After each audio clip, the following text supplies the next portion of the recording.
네, 안녕하십니까? 네, 반갑습니다. 아주 어제 비가 와서 아침에 이곳 수원으로 오는 주변을 보니까 너무 이제 싱그럽게 계절적으로 또 그렇죠. 그래서 또 이곳에 성도님들을 뵐 것을 생각하면서 주님 앞에 이제 기도하고 왔습니다. 제가 성도님들을 뵌 기억이 정확히는 제가 모르겠는데 한 10년 가까이 되지 않았나. 아까도 이제 사회 보시는 분이 말씀하셨는데 홍천 내면 광원 수련원 거기서 캠프 하실 때 성도님들께 뵙죠. 그리고 이제 여기는 이 예배당은 제가 처음 방문하는 곳이 됐습니다. 저는 원래 이제 강원도 산이죠. 제가 그래서 어떤 형제님은 저를 만나면 감자 왔냐 그렇게 하시는데 강원도서 주로 이제 오랫동안 생활을 해왔습니다. 제가 이제 주님을 만난 곳은 경기도 양평이에요. 중학교 2학년 때니까 50년이 넘었죠. 그래서 그때 구원받고 그리고 이제 80년도에 춘천 모임이 시작이 됐는데 그때부터 지금까지 춘천 모임에서 생활해 왔습니다.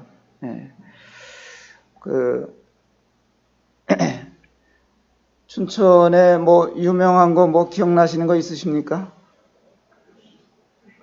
닭갈비, 막국수. 그래서 춘천은 세계적인 도시예요. 왜 그러냐면 이제 댐이 3개나 있어요. 한 도시 안에 댐이 3개가 있기 때문에 그런 도시가 또 있나 싶을 정도로 그런데 중요한 거는 왜 춘천이 유명하냐? 춘천에도 주님의 몸된 교회가 있기 때문에 유명한 것이죠. 우리는 어디를 가더라도 저는 이제 세계 몇몇 곳들을 이렇게 돌아다녀 봤는데 관심이 그거예요. 이곳에 모임이 있느냐. 그곳에 가서 주님을 사랑하고 섬기는 성도들을 만나는 기쁨보다 더 큰 기쁨은 없는 거예요.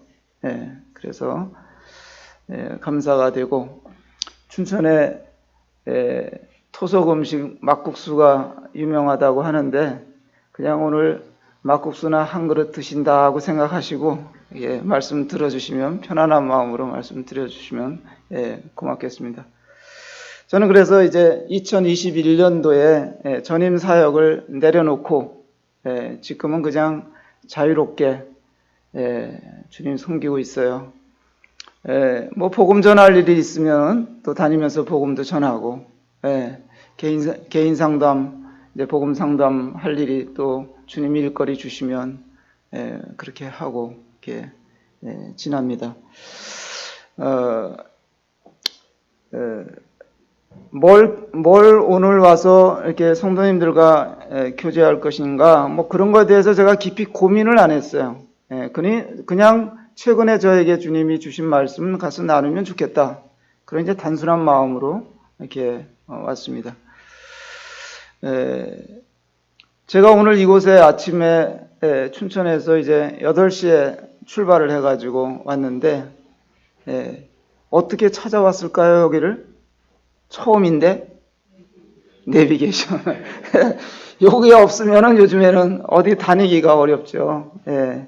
예전에야 뭐 지도책을 펴놓고 막 이렇게 찾아가고 그랬었는데 지금은 이제 이 핸드폰이 다 길을 가르쳐 주기 때문에 아주 쉽게 찾아올 수가 있었습니다. 인생길도 이 내비게이션이 없이는 갈 수가 없지 않느냐 그런 생각을 최근에 이렇게 해봤습니다.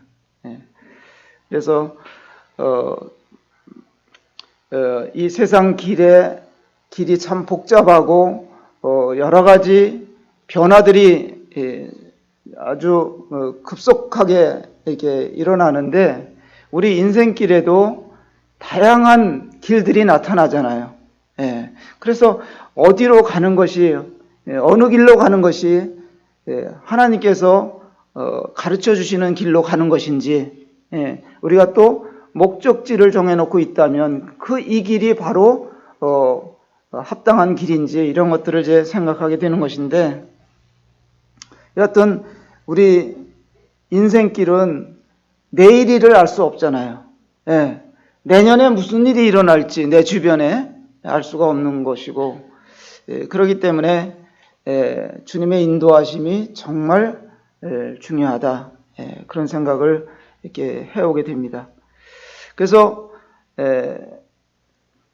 예측 불가한 이러한 길을 가는 인생들인데 과거에 우리와 같은 삶을 산 사람들이 있어요. 그것도 광야에서 그렇게 산 무리들이 있단 말이에요. 그들이 광야길을 가는데 이 내비게이션이 없이는 갈 수 없는 그런 길을 갔단 말이죠. 그래서 오늘은 그 얘기를 좀 성도님들과 나누면서 교훈을 받고자 합니다. 함께 성경을 좀 보셔야 되겠어요. 출애굽기 40장을 열어주시면 고맙겠습니다.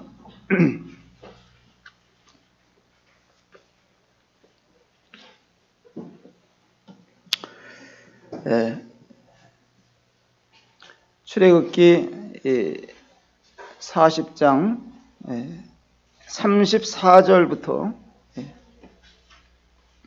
38절까지 함께 좀 읽고 교제 나누겠습니다. 34절을 같이 읽겠습니다.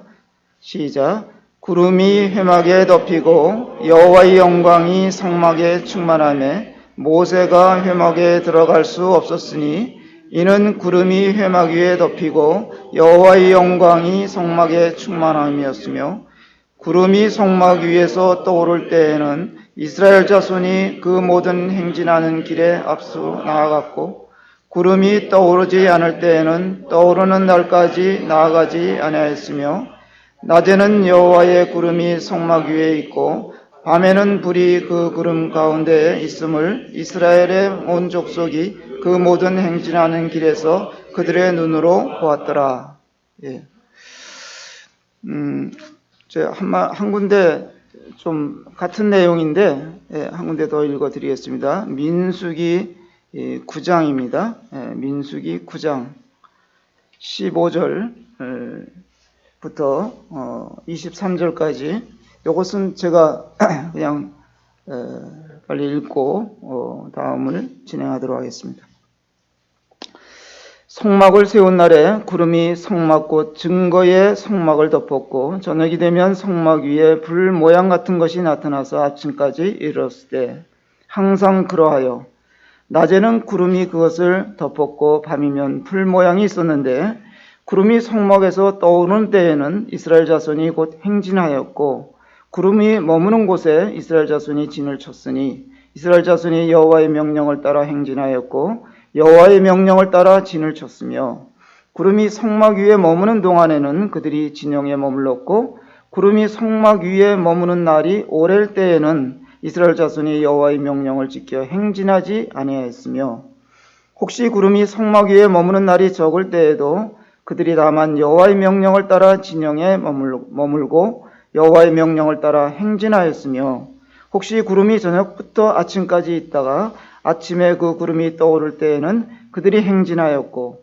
구름이 밤낮 있다가 떠오르면 곧 행진하였으며 이틀이든지 한 달이든지 1년이든지 구름이 성막 위에 머물러 있는 동안에는 이스라엘 자손이 진영에 머물고 행진하지 아니하다가 떠오르면 행진하였으니 곧 그들이 여호와의 명령을 따라 진을 치며 여호와의 명령을 따라 행진하고 또 모세를 통하여 이르신 여호와의 명령을 따라 여호와의 직임을 지켰더라.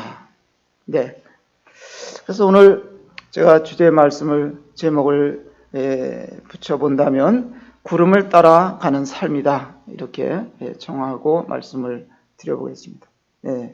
제가 이 말씀을 이렇게 쭉 읽다가 뭐 성도님들도 잘 아시는 내용이잖아요, 이것이.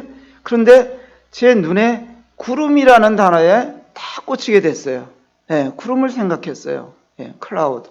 예, 이게 이제 원래 말은 이제 이 원어로 보면은 네펠레라 이런 이제 단어가 사용됐다고 그러는데요. 하여간 그러면서 이 구름에 대해서 생각해 보게 됐고, 그러니까 이제 이 광야에서의 구름, 그 다음에 인생길에서의 구름, 또 하나는 주님의 재림 때의 구름. 주님 재림 때 구름과 관계가 있을까요? 없을까요? 있습니다. 그죠? 예. 그래서 이런 것을 이제 생각해 보면서 이 구름을 생각해 볼 때 구름 종류가 참 많잖아요. 무슨 구름이 있습니까? 뭉게구름, 뭐 먹구름, 새털구름, 양떼구름, 뭐 하여간 다양한 구름들이 있는데, 구름은 수시로 변하는 거예요. 예. 아주 뭉게구름이 멋있게 떠 있다가도 조금 있다 보면 이 구름이 바뀌잖아요. 그리고 구름은 움직이더라고요, 계속. 그래서 야, 저 구름은 어쩌면 사람 마음과 같다, 그런 생각도 들어요. 사람 마음이 잘 바뀌어요, 안 바뀌어요? 잘 바뀌잖아요. 조석변이라고도 하잖아요, 그죠? 사람들의 마음이 아침하고 저녁이 다른 거예요. 예. 상황에 따라서 마음이 바뀌고. 그래서 이 구름은, 광야에 있어서의 구름은 이제 이런 그늘이 되기도 하고, 우리에게 있어서 이 구름은 어떤 때는 비를 날라다 주기도 하고, 그렇습니다. 그래서 이스라엘 백성들이, 첫 번째 이제 광야에서의 구름에 대해서 좀 말씀을 드리는데, 이스라엘 백성들이 애굽에서 나왔단 말이죠. 애굽에서 나와서 이제 광야길을 걷는데 처음 구름이 나타났어요. 특별한 구름이 나타나서, 구름 기둥이라고 성경에 표현되어 있는데, 이 구름이 나타나서 그들을 인도했습니다. 그래서 그들이 수르 광야를 지나고 신광야를 지나고, 그 다음에 이제 거기 어디예요?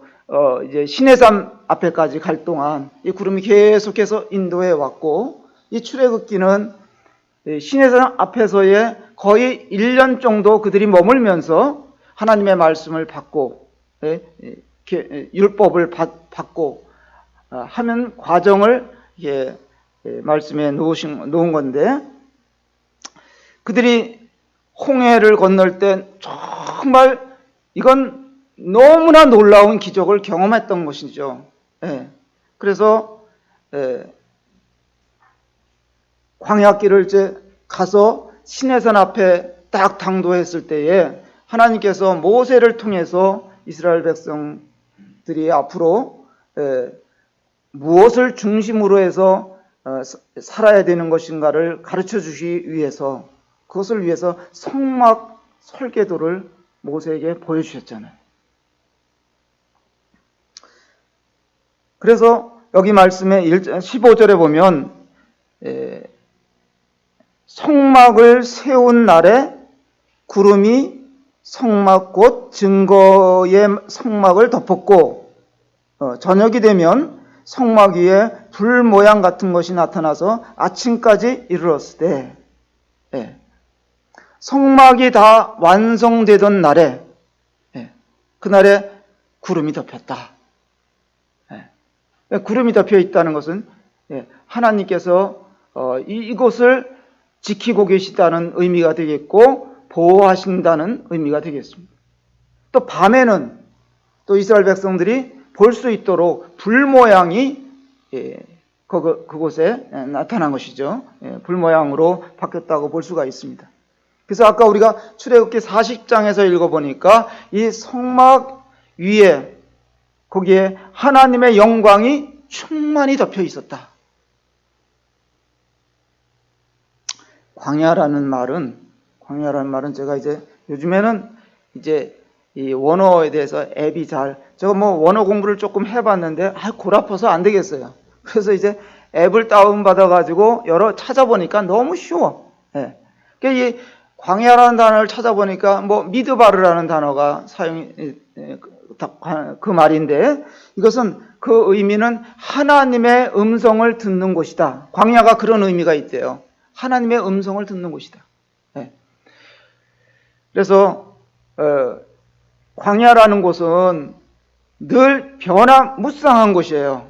네. 그래서 우리가 이 세상을 이야기할 때 광야와 같다. 우리는 세상길을 가면서 광야길을 가는 거다. 이렇게 말씀들 하고 있지 않습니까? 그래서 이 광야에도 바람이 불고요. 변화무쌍한 기후변화가 아침이 다르고 저녁이 다르고 낮에가 다르고 그렇습니다. 거기에는 또 맹독류들이 있잖아요. 전갈이며 불뱀이며 이런 것들이 광야에 살고 있습니다. 광야는 막막한 곳이에요. 제가 처음 한 30년 전에 광야 경험을 좀 해봤어요. 약간. 광야 가운데 딱 서보니까 이게 어디로 가야 되는 건지 알 수가 없는 거예요. 뜨거운 바람은 불어오죠. 그래서 이 광야는 막막한 곳이고, 또 거기에 나무도 없고, 건물도 없고,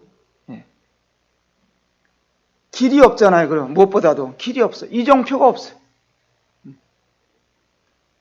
요즘에는 저희 춘천에는 이 산으로 둘러싸여 있기 때문에 등산 갈 곳이 너무 많거든요. 그럼 등산 가다 보면 산에까지도 다 이정표가 있어요. 등산길에. 이리로 가면 정상이 얼마 남았고, 이리로 내려가면 어떤 동네가 나오고. 광야에는 그런 게 없어요. 제가 몽골에 가서도 보니까 그 광야길을 달리는데 길이 없어.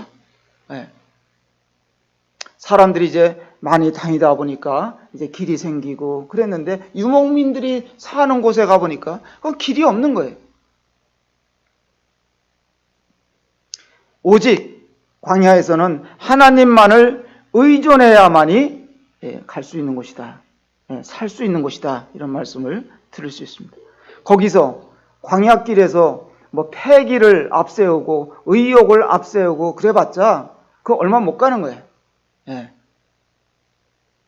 천천히 이스라엘 백성들은 구름을 따라서 이동을 해야만 그들이 안전이 보장되는 것이고 또 길을 바르게 갈 수 있었다는 것이죠. 저는 이제 열린길 선교 후원회, 그러니까 먼저는 열린문이었잖아요, 그죠? 제가 이제 거기서 이제 섬기는 일을 하다가 이제 나오고 나서 열린 길로 바뀌었는데, 그리고 나서 제가 어디로 이제 이게 주님이 또 우연한 기회에 인도해 주셔서 이렇게 요즘에 다니고 있냐면 스리랑카를 제가 다니고 있어요. 이제 10년째 다니고 있어요. 또 올 7월 달에도 또 청년들하고 같이 가야 되는데, 작년에도 스리랑카 가가지고 그 정글 마을에 이제 7, 8월이면 엄청 더운 때거든요. 거기 청년들하고 이렇게 돌아다녀 봐서 가가호 이제 방문을 하는 거예요. 신방을 하는 거예요. 정말 그 더운데 돌아다니면 한 2-3시간 다니면 그냥 다운될 정도예요. 근데 가만히 보니까 청년들은 힘이 넘쳐가지고 막 뛰어다니기도 하고 부지런히 막 돌아치고 다니는데, 가만히 보니까 1시간 지나니까 다 나가 떨어지는, 1시간만 나가면 힘들어하는. 그러니까 광야에서 아무리 의욕이 넘치고 패기가 충만해도 그 구름의 도움이 없이는, 구름이 그늘지게 해주지 않는 상황에서는 그들이 더 이상 갈 수가 없는 거예요. 그래서 그런 곳에서 인생이 깨지고 부서지는 경험을 하는 거예요. 아브라함이 그랬고요, 모세가 그랬고, 다윗이 그랬고, 사도 바울도 다 광야를 경험해 본 인물들이더라고요. 성경에서 보니까. 그럼 광야는 좋은 거예요. 그냥 외적으로 보면 광야는 정말 불필요한 곳이라고 생각될지 모르지만은, 광야는 정말 좋은 곳이, 필요한 것이. 예. 그래, 그곳에서 그들이 유일하게 보호를 받을 수 있는 장치가 있다면 그것은 구름이었습니다. 그래서 하나님의 은혜가 아니면 살 수 없는 곳이 광야다. 그런 생각을 우리가 해볼 수가 있습니다. 그래서 그들이 모세를 따라서 애굽에서 나왔고 홍해의 기적을 경험하고 건너왔는데 나타난 곳이 광야였다, 이런 얘기잖아요. 그때 그들이 광야를 만났을 때 원망하고 불평하고 사흘이 못 가서 목말라서 쩔쩔맸습니다. 그러니까 원망이 나온 거예요. 그래서 광야에서 그들이 10번이나 하나님을 원망했다. 성경에는 그렇게 기록이 되어 있습니다. 그러면 그렇게 원망과 불평을 일삼다 보니까 이 기적적인 경험을 통해서 홍해를 건너 나왔는데 그들이 광야에서 다 쓰러져 죽었어요. 다 죽었어요. 네. 광야를 빙빙 돌면서 매일 죽어나갔어요. 매일 죽어나갔어요. 그럼 가나안에 누가 들어갔어요? 광야에서 태어난 2세들만 들어간 거예요. 여호수아 갈렙 빼고 나머지는 다 광야에서 원망과 불평을 일삼다가 죽었습니다. 그래서 교훈을 받을 수 있었던 것은 제가 광야에서 그들은 실패했다는 거예요. 불신을 가지고 살았고 감사가 없었습니다. 그들이 항상 주시해야 했던 것은 바로 내비게이션 역할을 하는 구름이었습니다. 항상 구름을 봐야 됐어요. 그래서 구름이 움직이면 따라 움직이고, 구름이 멈추면 멈추고, 은혜 없이는, 하나님의 은혜 없이는 그들이 살 수가 없었습니다. 그래서 우리 하나님은 질서의 하나님이시다.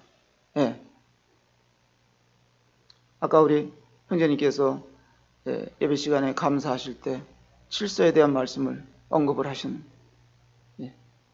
광야 그 중간에 그 가운데 성막이 딱 차려지고 완성이 됐을 때 성막이 차려지고 이스라엘 백성들이 동서남북으로 질서정연하게 진을 쳤어요. 그리고 이동할 때도 각 지파에 따라서 순서에 따라서 그들이 이동을 했습니다.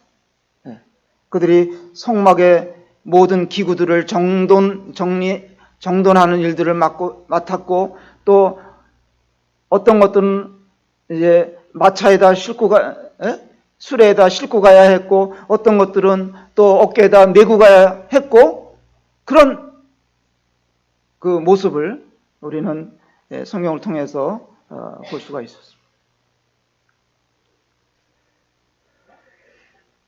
이제 또 하나는 인생길에서의 구름에 대해서 좀 말씀을 드려보고자 합니다.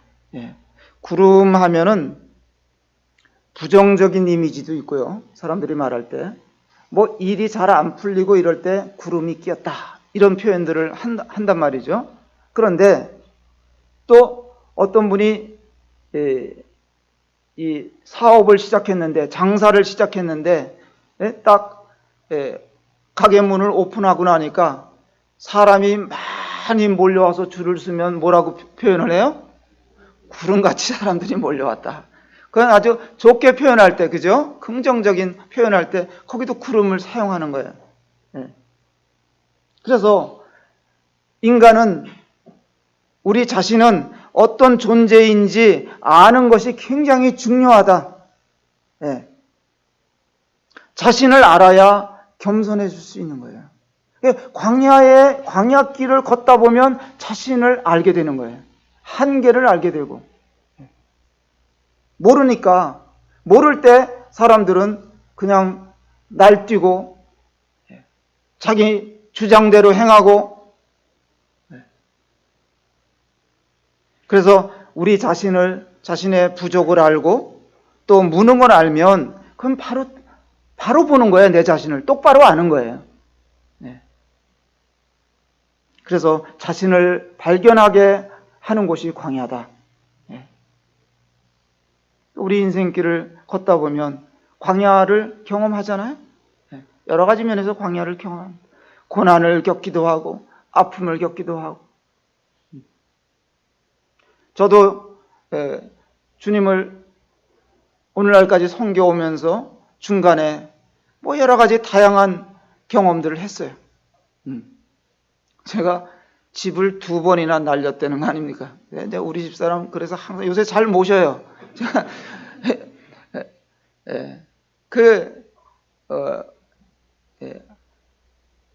아내들은 좀 안정되게 살아야 되는데 그걸 살만하니까 집이 없어졌어요.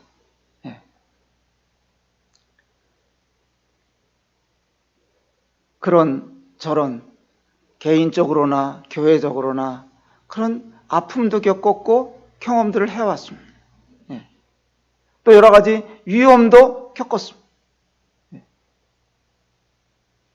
하나님께서 베풀어 주시고 도와주시지 않으면 살아갈 수가 없는 인생이다.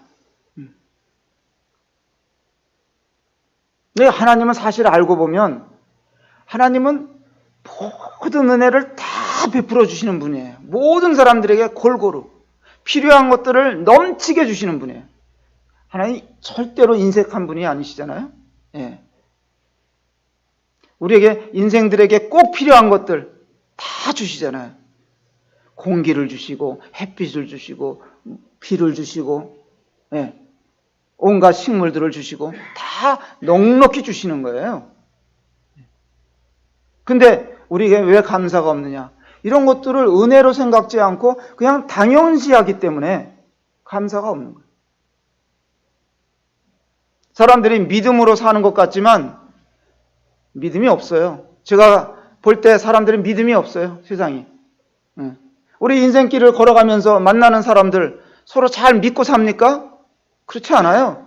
세상 사람들 보면.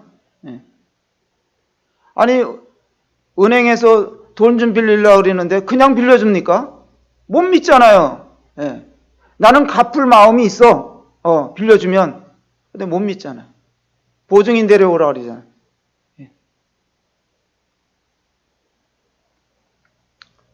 왜 세상이 이러냐? 세상은 사단이 공중의 권세 잡은 자가 모든 것들을 틀어주고 있기 때문에 사람들을 다 이용하는 거예요, 사탄이.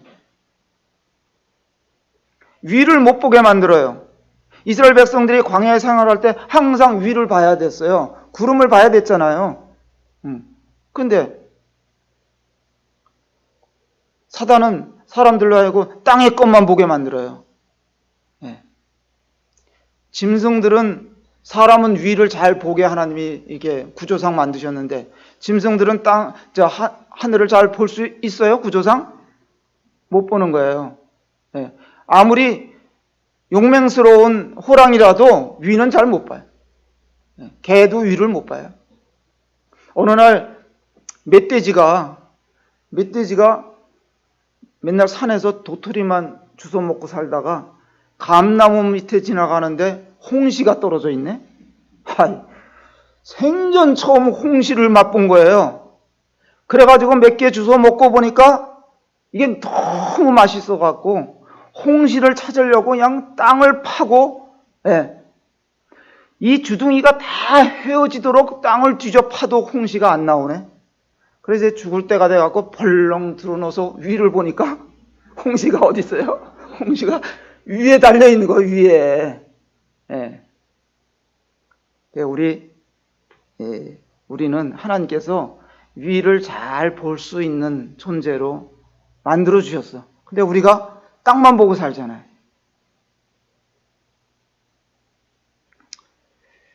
하나님이 또 우리 인간들을 우리를 미완으로 만들어 놓으셨어요. 미완. 그러니까 죽을 때까지 우리는 완전할 수 있는 자들이 안 되는 거예요. 왜 그랬을까요? 겸손하라고. 하나님 의지하고 살라고. 우리를 미완으로 남겨놓으신 거예요.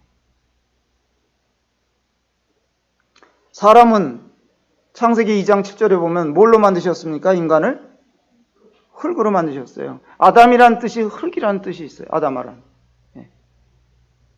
먼지예요. 먼지 같은 존재예요. 흙으로 되어진. 그래 어느 날 제가 이 밀가루를 보면서 말이죠. 무슨 생각했냐면 우리가 나와 같지 않느냐. 밀가루 자체로는 별 의미가 없어요. 그건 그냥 흩어지고 날아가는 거예요. 그런데 밀가루가 뭘 만나면? 물을 만나면 반죽이 이루어지잖아요.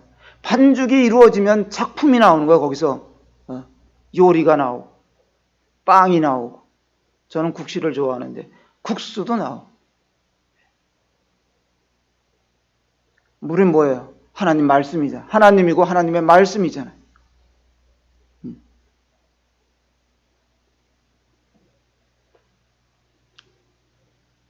사람은 하나님보다 다른 것을 의지하기를 좋아하기 때문에 실수를 많이 겪는 거예요. 사람이 사람을 의지하고 사람을 따르고 재물을 의지하면 넘어지기가 아주 쉬운 거예요. 이사야서 2장 끝절이 이제 22절인데 너희는 인생을 의지하지 말라 그랬어요. 그의 호흡이 코에 있나니 샘할 가치가 어디 있느냐 그랬어요. 사람은요 변하고 또 나한테서 떠나가기도 하고 실망시키고 만족을 주지 못해요. 그래 인생은 내 마음대로 다 되는 게 아니더라고요. 살아보니까 두려운 일들을 만나고 답답한 일들을 만나고, 그래서 사람들이 때로는 답답하니까 울부짖고 울고불고, 또 어떤 사람들은 삶을 포기하는 사람들도 나타나잖아요.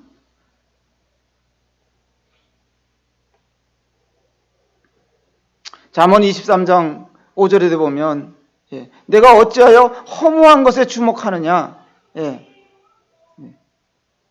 정령 재물은 스스로 날개를 내서 하늘을 날아간다. 재물은 어느 때는 다 날아가는 거예요. 제가 첫 번째로 이제 그 전임 사역하기 전인데, 전에 이제 매제하고 이제 이 단과 학원을 한다고 동업을 시작했다가, 저는 그 전에 이제 의약품 이렇게 일에 종사하고 살았었는데 그걸 정리해갖고 서울에 와가지고 학원을 한다고 했다가 1년 만에 다 날린 거예요. 학원은 망하면 이 의자 책상밖에 남는 게 없어요. 광고비로 다 나가고 다 나가요. 그래서 그 일로 인해서 저 춘천에 있던 집이 그냥 사라지게 된 거예요. 그래서 제가 춘천에는 호수가 있잖아요, 그죠? 중도와 섬 그 앞에 가서 물가에 가서 하나님께 기도했던 기억이 나요. 하나님, 저는 복음을 위해서 살고 싶은 사람이에요. 주님 아시잖아요, 제 마음. 보태주셔야지 왜 있는 것까지도 뺏어가시냐고 이러면서 제가 기도한 기억이 있어요. 날아가는 거예요. 이리도 새고 아파서 병치레 하다가 또 다 날아갈 수도 있는 거고, 속아서 날아갈 수도 있는 거고, 의지할 게 못 된다. 그래서 예레미야 9장에 보면 그 사사로운 지혜를 의지하지 말고, 자랑하지 말고, 용맹을 자랑하지 말고, 부를 자랑하지 말라, 이런 말씀 나오거든요. 세상은, 이 죄악된 세상은 힘이 지배하는 구조로 돼 있어요. 그 사람들이 힘이 뭐라고 생각하느냐? 힘은 돈이라고 생각하는 거예요. 하나님 자리에 주님 자리에 그런 물질적인 것이 올라가 있는 것입니다. 그런데 사람이든 재물이든 이런 것들을 우리가 붙들고 의지하고 살라치면 어느 날 하나님께서 그것을 풀어버리시면 다 날아가는 것들이에요. 그래서 우리 하나님께서 우리를 지켜주신다고 성경에 여러 군데 약속해 주셨어요. 이스라엘 백성들에게도 그렇게 말씀하셨어요. 이사야서 43장에도 보면 야곱아 너를 창조하신 이가 말씀하시니라. 이스라엘아 너를 지으신 이가 말씀하시니라. 너는 두려워하지 말라. 그런 말씀을 하시면서 내가 너를 구속하였고 내가 너를 지명하여 불렀다. 내가 불 가운데 지나든 물 가운데 지나든 물이 너를 엄멀지 못하게 할 것이고 불이 너를 타지 못하게 할 것이다. 그런 약속을 이스라엘 백성들에게 해 주셨잖아요. 오늘날 우리들에게는 내가 세상 끝날까지 너희와 함께 하리라 약속하셨어요. 우리 개개인들은 다 주님 붙들고 주님 바라보고 주님 말씀 의지하고 세상을 살아가야 되는 것이란 말이죠. 여기에는 이의가 없는 거예요.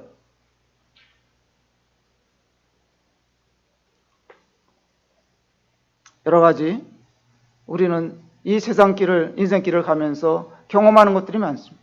사도 바울도 그런 고백을 했어요. 고린도후서 6장인가요? 고린도후서 6장을 한번 보십시다. 고린도후서 6장에 보시면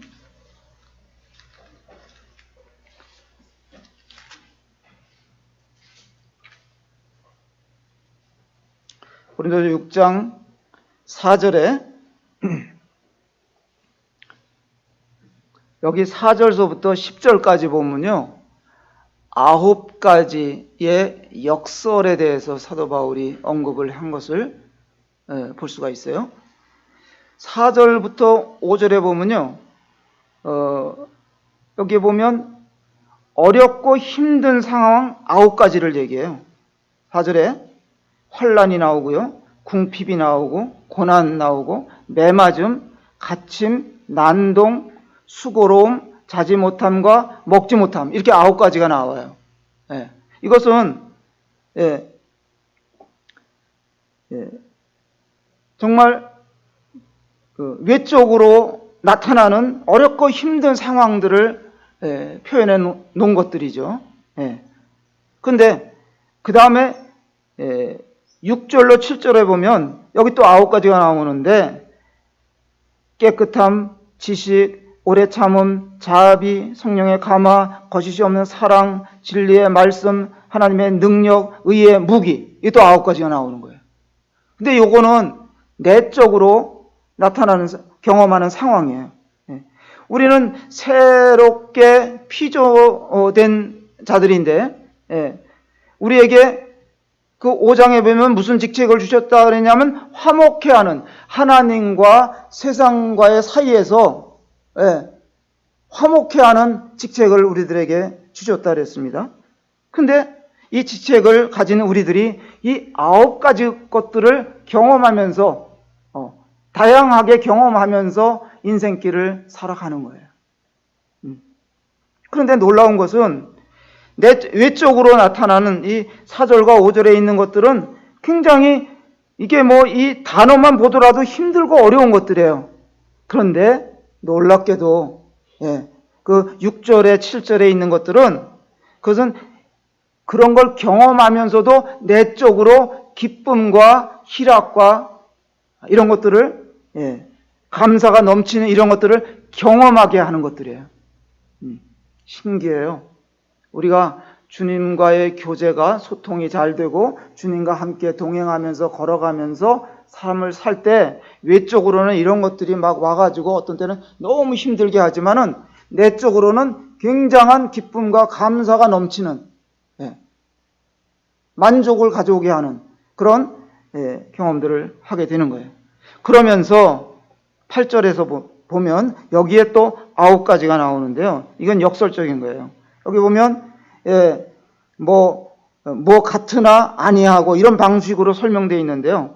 8절에 영광과 욕됨으로 그러했으며 악한 이름과 아름다운 이름으로 그러했느니라. 우리는 속이는 자 같으나 참되고 무명한 자 같으나 유명한 자요 죽은 자 같으나 보라 우리가 살아있고 징계를 받는 자 같으나 죽임을 당하지 아니하고 근심하는 자 같으나 항상 기뻐하고 가난한 자 같으나 많은 사람을 부유하게 하고 아무것도 없는 자 같으나 모든 것을 가진다. 왜? 그런 것 같지만 아니라는 거잖아요. 그래서 우리는 지금 광야를 통과하고 있는 중입니다. 예. 그래서 구름의 안내를 잘 받는. 그럼 구름이 뭐겠어요? 우리 삶에서 우리가 이 광야와 같은 세상을 살아가는데 누구의 인도를 받아야 되겠어요? 성령님의 인도를 받는 것이죠. 그죠? 그리고 말씀의 인도를 받고 살아야 되는 것이잖아요. 예. 그러면 참 실패하지 않는 삶이 될 것이라고 이렇게 믿습니다.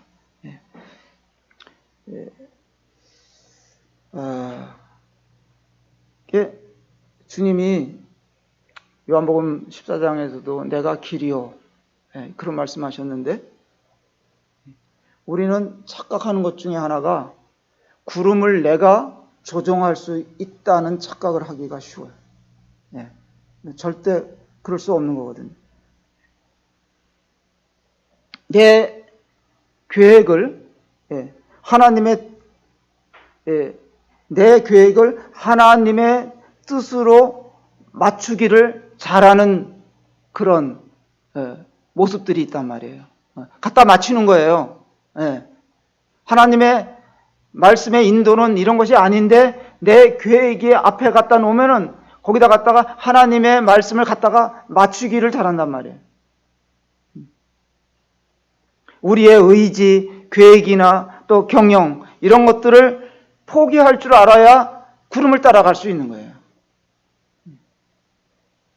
주님의 인내하심과 또 기다리심을 생각하게 되는 거예요. 주님이 우리 너무 잘 아셔요. 내가 얼마나 형편없고 연약한 자인지 잘 아셔요. 그런데 기다려 주신다는 거예요, 하나님. 기다려 주시고 참아 주시고 그런 것만 생각하면 너무 감사가 됩니다. 우리의 연약과 실수를 아시면서도 참아 주셨다가 또 인도해 가시고. 내비게이션이 그렇잖아요. 가다가 잘못 가면은 거기 있는 여자가 화내요? 화 안 내잖아요. 그냥 거기서부터 또 인도해 주잖아요.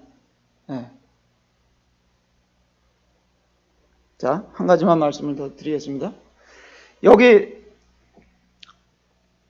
민수기 거기에 보면 이스라엘 백성들이 잘한 게 있어요. 뭘 잘했어요? 고스톱을 잘했어요. 고스톱 아세요? 고스톱 아세요? 이게 어른들이 그림 공부하는 그런 고스톱 말고 이들은 구름이 가면 고한 거고 구름이 스톱하면 멈췄어요. 이걸 잘했단 말이에요. 구름은 가는데 나는 안 가. 반대로 가.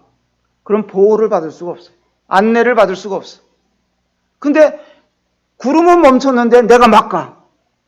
그것도 안 되는 거잖아요.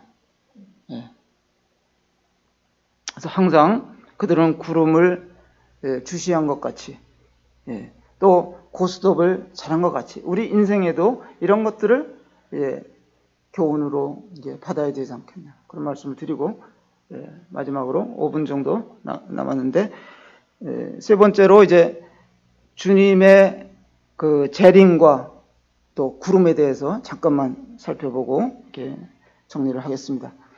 구름은 우리 인생길에서 중요하고 주님과도 참 밀접한 관계가 있는 게 구름 같아요. 성경을 쭉 살펴보다 보니까 제가 성경을 이제 구름에 대해서 이제 관주 성경을 펴놓고 쫙 구름을 찾아봤어요. 구약에 나오는 것도 신약에 나오는. 신약에도 엄청난 구름에 대한 이런 이제 말씀들이 여기저기 많이 나오는데, 이제 주님이 변화산에 제자들하고 이제 어느 날 올라가셨잖아요. 먼저 이제 세 제자를 데리고 이제 먼저 이렇게 따로 가셨는데, 기도하는 중에 주님의 그 용모가 변화돼 가지고 너무 희게 된 거예요. 아주 눈부시게 희게 그 용모가 변하셨어요. 그래서 어떤 다른 복음서에서 보면 옷이 깨끗한데 그 이상 깨끗할 수가 없었더라. 근데 거긴 누가 나타났습니까? 엘리야하고 모세가 나타났어요. 그 베드로가 세 제자들이 그냥 정신 못 차리고 졸다가 눈을 번뜩 떴는데 거기 주님과 함께 있는 두 인물을 보였던 거예요. 그래갖고 베드로가 뭐라 그랬습니까? 그들이 이제 돌아가는데 주님한테 말하기를 제가 여기다 초막 셋을 짓겠습니다. 하나는 모세를 위해서, 하나는 엘리야를, 하나는 주님을 위해서 초막 셋을 짓겠습니다. 어떻게 알아봤을까요? 모세와 엘리야를? 모르겠어요. 어떻게 알아봤는지 구약의 인물을 베드로가 알아봤어요. 그럴 때 구름이 덮이면서 구름 속에서 들리는 이야기가 이는 나의 아들 곧 택함을 받은 자니 너희는 그의 말을 들으라.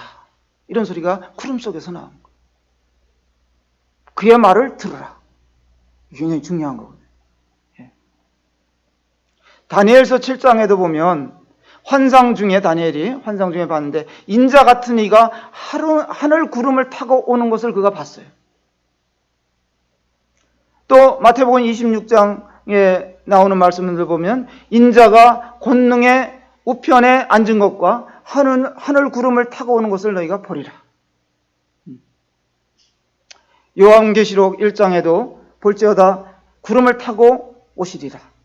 각인의 눈이 그를 보겠고 그를 찌른 자들도 볼 터이요. 구름을 타고 오신다. 많은 성경을 해석하는 분들은 이 구름이 진짜 구름이니 무엇을 상징하는 거냐 별별 이야기들을 다 합니다만은 문자 그대로 보면 이건 구름인 거예요. 우리는 지금 광야 길을 가고 있는 자들이죠. 세상은 정말 변화무쌍합니다. 우리 개인에게나 교회에게나 여러 가지 일들이 생길 수 있어요. 그러나 우리는 세상에 있는 목적이 있는 거고, 주님께서 우리를 잘 빚으셔서 주님을 오롯이 닮게 하시는 것이 주님의 뜻이잖아요. 로마서 8장에도 나와 있듯이 아들의 형상을 닮게 하시는.